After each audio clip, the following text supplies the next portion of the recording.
नमस्कार बच्चों। इग्नो के स्टडी सेंटर निर्माण कैंपस 2281 सोनाम में मैं डॉक्टर हरेंद्र कुमार आप सभी का हार्दिक स्वागत करता हूं। बेटे, आज हमने कोर्स कोड BHDLA 137 की इकाई 9 जिसका नाम है कार्यालयीय लेखन, रिपोर्ट और कार्यवृत्त पर चर्चा करनी है।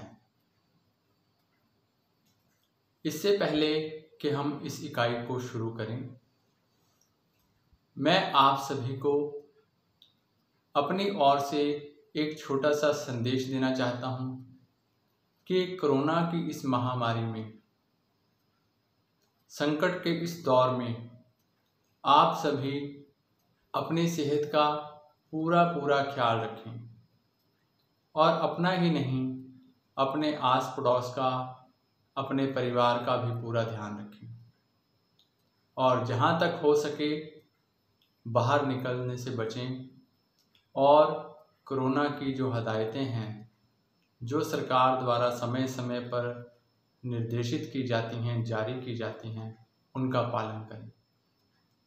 तो आइए अब बिना किसी देरी के हम इकाई 9 की तरफ बढ़ते हैं, कार्यालय लेखन, रिपोर्ट और कार्यवृत्त। प्यारे विद्यार्थियों, हमने इस इकाई में क्या पढ़ना है? कार्यालय लेखन क्या होता है? कार्यालय लेखन में भाषा का क्या महत्व है? कार्यालय लेखन के प्रमुख प्रकार कौन से हैं? रिपोर्ट या प्रतिवेदन, इसके कौन कौन से प्रकार हैं? प्रतिवेदन का ढांचा क्या है? कार्यवृत्त और कार्यसूची में क्या अंतर है? बैठक की कार्यवाही क्या होती है? कार्यवृत्त की लेखन प्रक्रिया क्या है? मुझे आशा है कि इस वीडियो लेक्चर को सुनने के बाद आपको ये सारी बातें जो हैं वो स्पष्ट हो जाएंगी, समझ में आ जाएंगी। तो सबसे पहले बात करते हैं बेटे, कार्यालय। कार्यालय एक व्यापक शब्द है। आमतौर पर विभिन्न तरह के संस्थान और व्यावसायिक संगठन अपने कामकाज को सुचारू रूप से चलाने के लिए न्यूनतम जरूरी ढांचे का गठन करते हैं। ठीक है, कि हर दफ्तर की या हर कार्यालय की, हर विभाग की अपने कार्य करने की एक प्रक्रिया होती है।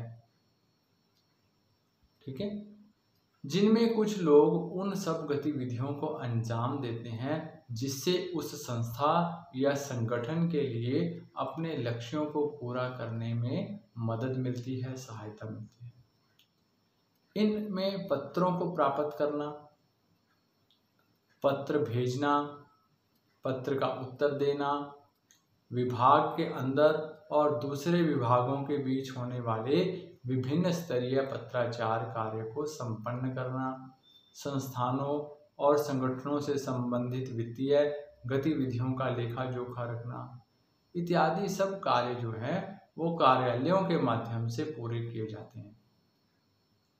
जैसे हमने अपनी पिछली वीडियो लेक्चर में मैंने आप लोगों को बताया था कि जो सरकारी पत्र कौन से होते हैं, अर्ध सरकारी पत्र कौन से होते हैं, है ना, निमंत्रण पत्र कौन से होते हैं, औपचारिक पत्र कौन से होते हैं, अनौपचारिक पत्र कौन से होते हैं।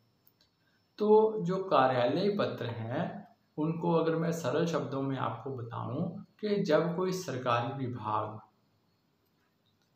किसी दूसरे सरकारी विभाग को पत्र लिखता है या वो पत्र जिनका संबंध किसी विभाग से, किसी कार्यालय से होता है, तो ऐसे पत्रों को हम कार्यालय पत्र जो है या कार्यालय के जो गतिविधि है वो हम उसको कहते हैं। कार्यालय में होने वाली इन गतिविधियों का एक मानक ढांचा जो है वो निर्मित होता है। इससे परिचित होने पर कार्यालय की गतिविधियों को समझने में कठिनाई नहीं आती।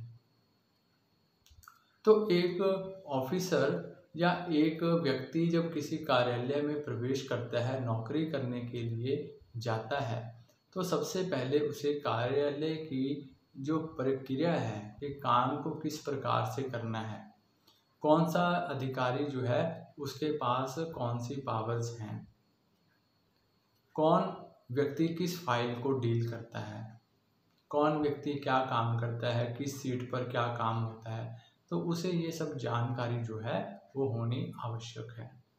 कार्यालय के ये कार्य मौखिक रूप से संपन्न नहीं होते, ठीक है, तो इसके लिए क्या है, लिखित रूप जो है वो आवश्यक होता है। इन्हें लिखित रूप में दर्ज किया जाता है। लेखन का यह कार्य ही कार्यालय लेखन कहलाता है, ठीक है। तो लेखन का ये जो कार्य है वह ही कार्यालय लेखन जो है वह कहलाता है।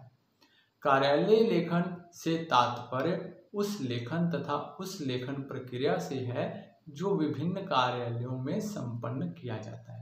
जैसे मैंने आपको पहले बताया कि जो कार्यवाही विभाग द्वारा की जाती है वह कार्यालय लेखन कहलाती है। कार्यालय के संदर्भ में लेखन प्रक्रिया भिन्न हो सकती है। जैसे डाक विभाग में लेखन प्रक्रिया भिन्न होगी और जीवन बीमा निगम में भिन्न। क्यों? क्योंकि दोनों के कार्य जो है उनमें भिन्नता है, अंतर है, ठीक है। तो जैसा विभाग, अब देखिए छोटी सी उदाहरण देके समझाता हूँ कि जो नगर निगम है, नगर निगम का कार्यालय है, उसका काम क्या है कि शहर में सफाई व्यवस्था का ध्यान रखना और शहर में जो छोटी छोटी सेवाएं नगर निगम द्वारा दी जाती हैं वह सुचारू ढंग से चलते रहें, इस बात को सुनिश्चित करना। लेकिन दूसरी तरफ अगर हम बात करें बिजली विभाग की, तो बिजली विभाग का काम क्या है, विद्युत विभाग का काम क्या है कि जो शहर है या जो शहर के छोटे छोटे मोहल्ले हैं, गलियां हैं, हर गली में, हर घर में विद्युत पहुंचाना, बिजली पहुंचाना।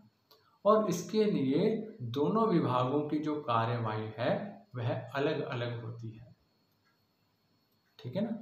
आपने अपने घर में पानी के लिए कनेक्शन लेना है तो उसकी कार्यवाही के लिए आप कहाँ जाओगे, नगर निगम के कार्यालय जाओगे, और वहाँ पर उनकी जो उन्होंने जो कोई फार्म भरना है या कोई फीस तय की हुई है वो सब आपको जो फॉर्मेलिटीज़ हैं वो पूरी करनी पड़ती हैं। तो ये क्या है, यह उस दफ्तर का, यह उस कार्यालय का एक प्रारूप तैयार किया हुआ है कि पानी का कनेक्शन अगर लेने के लिए कोई आता है तो उसको ये सब बातें जो हैं ये सुनिश्चित करनी पड़ेंगी और इसके लिए इतनी फीस जो निर्धारित की गई है यह उनको भरनी पड़ेगी। और इसी प्रकार अगर कोई बिजली विभाग में जाता है तो उसकी अलग फीस है, उनके अलग काम करने का ढंग है, तरीका है। तो इसके लिए बेटे अलग अलग तरह की भाषा जो है वो चयन की गई है। अलग अलग तरह की भाषा से आप ये मत समझ लेना कि एक दफ्तर में हिंदी चलती है, दूसरे में पंजाबी और तीसरे में अंग्रेजी और चौथे में कोई और भाषा। भाषा वही होती है, चाहे वो इंग्लिश हो या पंजाबी हो या हिंदी हो, भाषा वही होती है, लेकिन केवल शब्दों का अंतर होता है, ठीक है। शब्दों का अंतर कैसे, जैसे अगर मैंने आपको उदाहरण देकर पहले बताया कि अगर हम पुलिस विभाग में किसी की रपट लिखाने जाते हैं, रिपोर्ट लिखाने जाते हैं, तो वहाँ पर शब्दावली अलग तरह की होगी। अगर हम बिजली का कनेक्शन लेने जाते हैं तो वहाँ पर शब्दावली जो है वो अलग तरह की होगी। और अगर हम यही नगर निगम विभाग में पानी का कनेक्शन लेने जाते हैं तो वहाँ पर शब्दावली जो है अलग होगी। तो इस प्रकार कार्यालय लेखन में सभी प्रकार का पत्राचार जो है, टिप्पण, आलेखन, संक्षेपण आदि की प्रक्रिया जो है उसमें सम्मिलित होती है, ठीक है। फिर एक बार समझा देता हूँ, कार्यालय लेखन में सभी प्रकार का पत्राचार, टिप्पण, आलेखन, संक्षेपण आदि की प्रक्रिया इसमें सम्मिलित होती है, ठीक है। कोई अधिकारी, फिर आपको एक छोटी सी उदाहरण से यह बात समझाता हूँ। आपने पानी के कनेक्शन के लिए अप्लाई किया, है ना, बिजली के कनेक्शन के लिए अप्लाई किया, लेकिन आप उस पानी के कनेक्शन के लिए या उस बिजली के कनेक्शन के लिए योग्य हो या नहीं हो, इस पर क्या होगा, कार्यालय का कोई अधिकारी जो है वो टिप्पण करेगा। वो आपके जो आपने वहाँ आवेदन पत्र दिया है, निवेदन पत्र दिया है, उस पर वो कुछ पंक्तियाँ लिखेगा जिसमें वो अपनी सहमति या असहमति दर्शाएगा।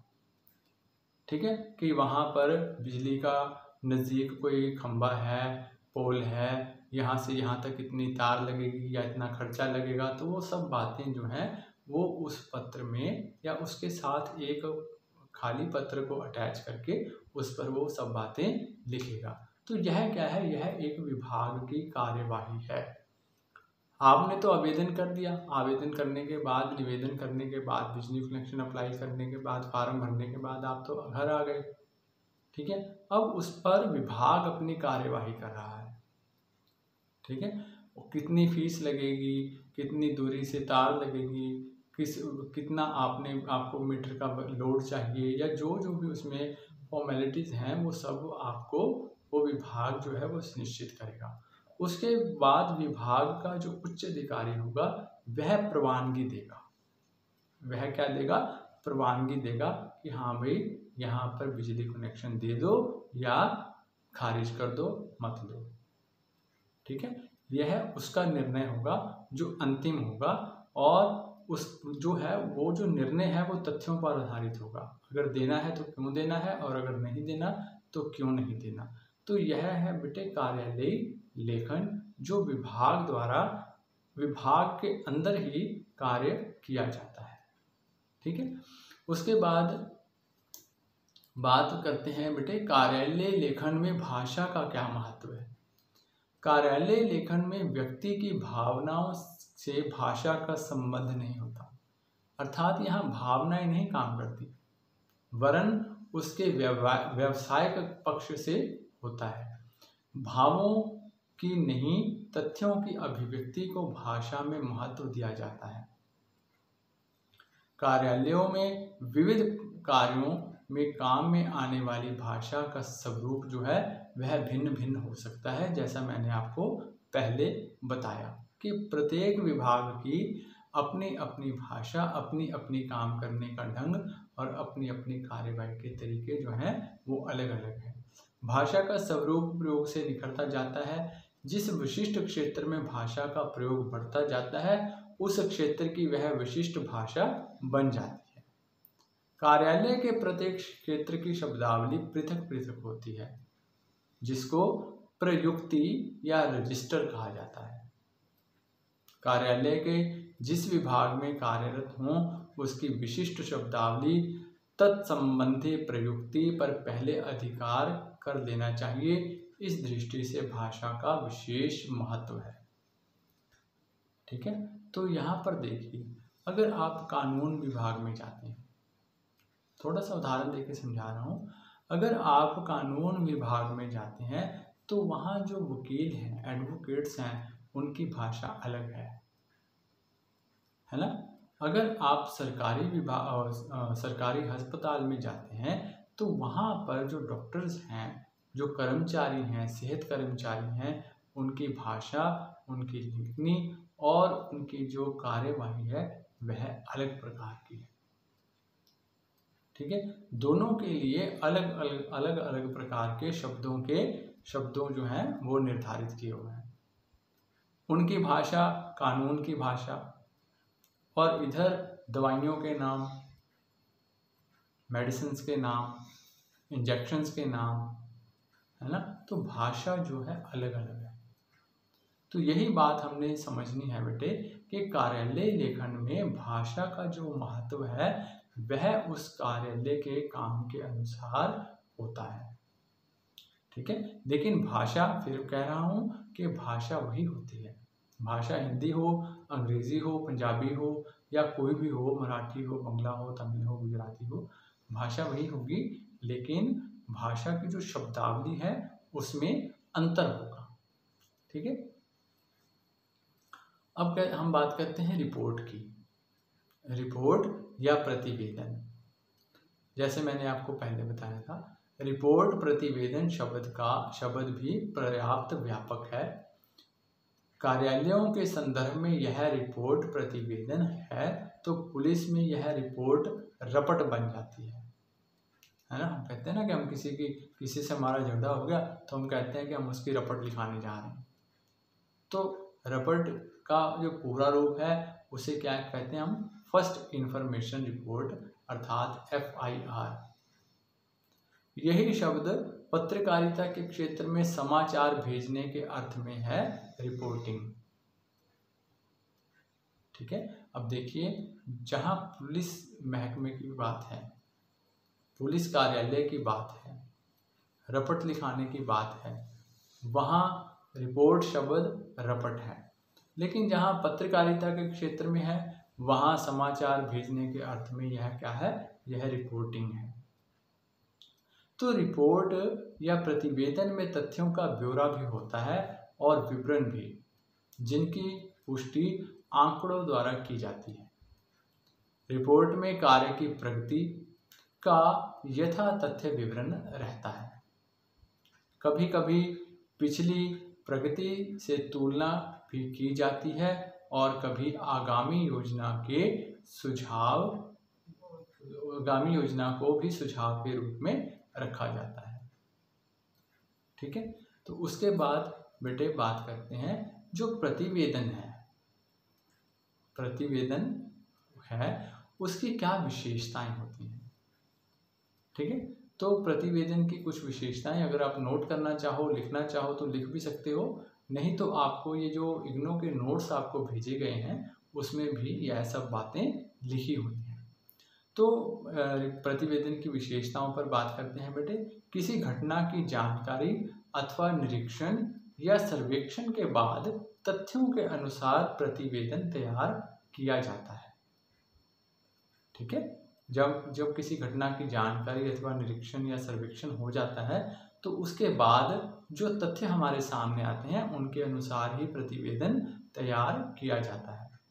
प्रतिवेदन में उद्देश्य के अनुरूप सर्वेक्षण कार्य का विवरण व विश्लेषण किया जाता है।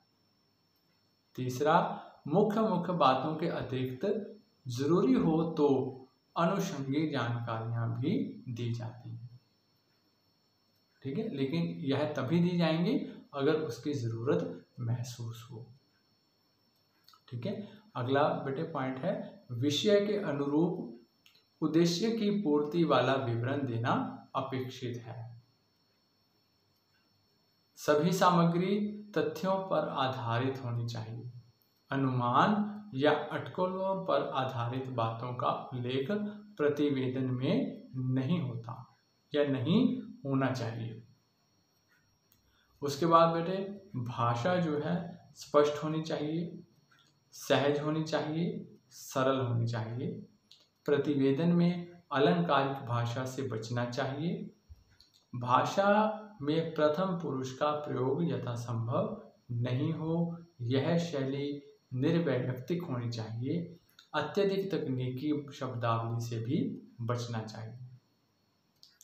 शैली भी जो है वह संक्षिप्त होते हुए सारगर्भित होनी चाहिए।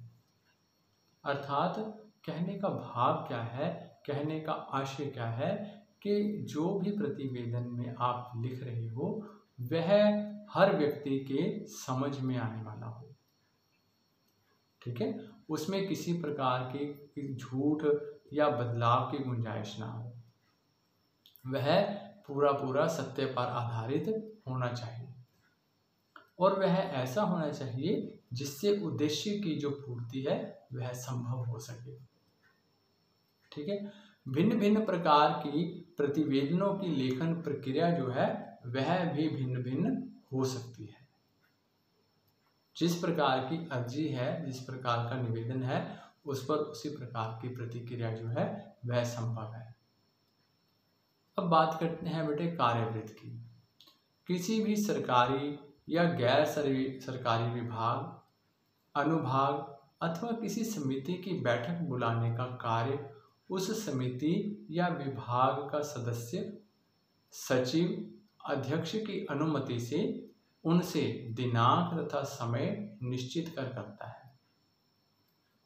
एक अधिकारी अपने उच्च अधिकारी से अनुमति लेकर दिनांक और समय निश्चित करता है। किस बात के लिए? कार्यवृत्त के लिए। वह समिति के दूसरे सदस्यों को भी आमंत्रित करता है। इस निमंत्रण में विचार के लिए तय किए गए मुद्दों का भी उल्लेख होता है, जिसे कार्यसूची कहते हैं। अर्थात कार्यसूची में क्या होता है? विचार के लिए जो मुद्दे तय किए गए हैं उनका उल्लेख होता है। किसमें? कार्यसूची में। बैठक संपन्न होने के बाद यह सदस्य सचिव का दायित्व यह है कि वह बैठक का कार्यवृत्त या मिनट्स तैयार करें। मिनट्स ऑफ मीटिंग तैयार करे, जिसमें बैठक में हुई कार्यवाही का मुद्दों के अनुसार विवरण और लिए गए निर्णयों को लिखित रूप में तैयार किया जाता है। बैठक हुई, उस बैठक में किस विषय पर चर्चा हुई, कौन कौन से विषयों पर चर्चा हुई और इन विषयों को लेकर कौन कौन से सुझाव जो हैं किस किस के द्वारा दिए गए, किन सुझावों को सहमति दी गई और अंत में क्या निर्णय लिए गए। तो यह सब क्या है? यह कार्यवृत्त, यह कार्यवाही है, जिसको मिनट्स ऑफ मीटिंग भी हम लोग कहते हैं। ठीक है, तो यह सब कौन तैयार करता है? सदस्य या सचिव जो है अपने उच्च अधिकारी के परमिशन से, उसकी आज्ञा से तैयार करता है।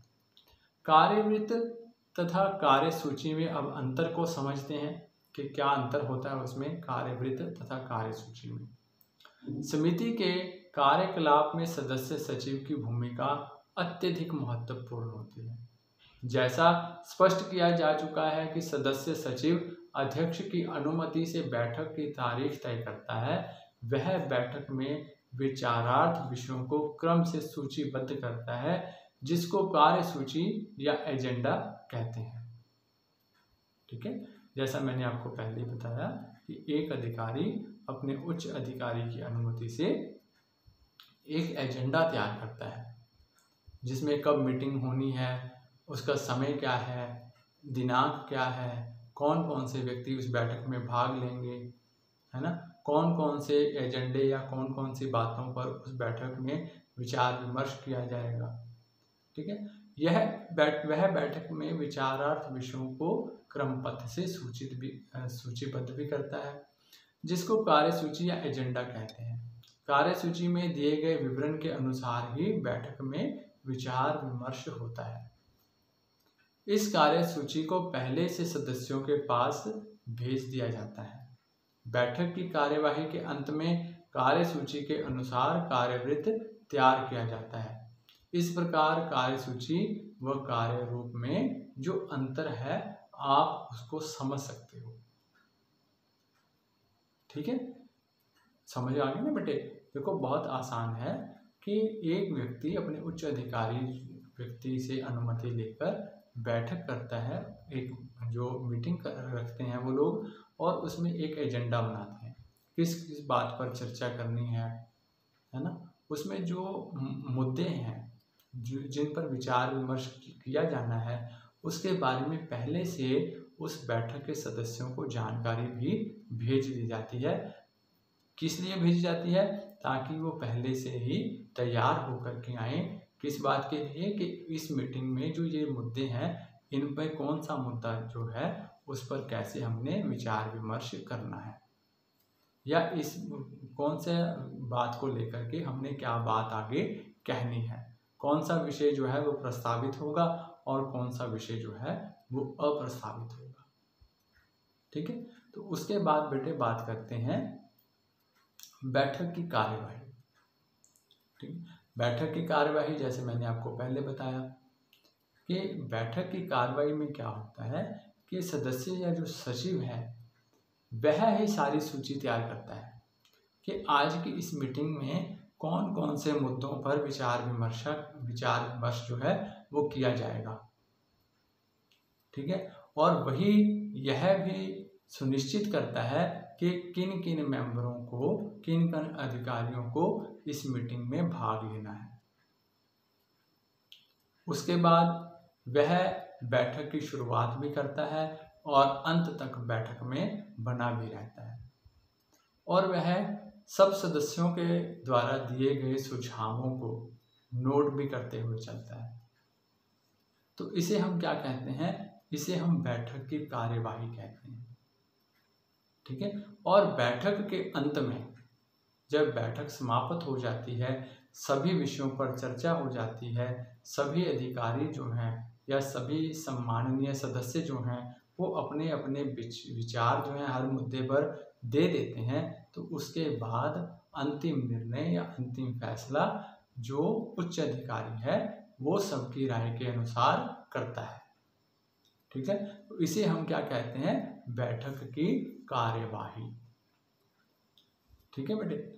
अब अगर मैं शॉर्ट में आपको सारांश के रूप में या जो मैंने इस वीडियो लेक्चर में आपको पढ़ाया उसको छोटे से सरल शब्दों में, साधारण शब्दों में समझाऊं, तो मुझे लगता है कि इस वीडियो लेक्चर को सुनने के बाद आप यह समझ गए होंगे कि अंग्रेजी शब्द रिपोर्ट का कितने व्यापक अर्थों में प्रयोग किया जाता है। जैसे मैंने आपको बताया था, रिपोर्ट जो पुलिस थाने में चलती है, और रिपोर्टिंग जिसका जो पत्राचार के साथ या पत्रकारों के साथ जुड़ी हुई है। जहां एक और यह सरकारी और गैर सरकारी कार्यालयों में प्रयुक्त होती है, वहां यह पुलिस के संदर्भ में रपट बनकर पर्याप्त भिन्न अर्थ भी रखती है। पत्रकारिता में इसका कुछ अलग अर्थ निकलता है। कार्यालय के संदर्भ में प्रतिवेदन और कार्यवृत्त लिखने की प्रक्रिया में भी इस वीडियो लेक्चर में विचार किया गया है, और आशा है कि आपको यह समझ भी आ गया होगा। तो आज के इस वीडियो लेक्चर में हमने क्या समझा बेटे? हमने यही समझा कि कार्यालय की कार्रवाई जो है वो कैसे चलती है। ठीक है। एक कार्यालय की कार्रवाई, एक बैठक की कार्रवाई कैसे चलती है, और कैसे हम लोग जो अधिकारी हैं वो बैठक की कार्यवाही को सफल बनाते हैं, किस प्रकार एजेंडे या मुद्दे डिस्कस होते हैं, उन पर विचार विमर्श होता है। ठीक है। तो आज के लिए बेटे इतना ही। जल्दी ही मिलेंगे आपको अगली इकाई के साथ। तब तक के लिए आप सभी का बहुत बहुत नमस्कार, धन्यवाद। तो आप बेटे स्वस्थ रहिए, स्वच्छ रहिए, अपना और अपने परिवार का ख्याल रखिए। जय हिंद।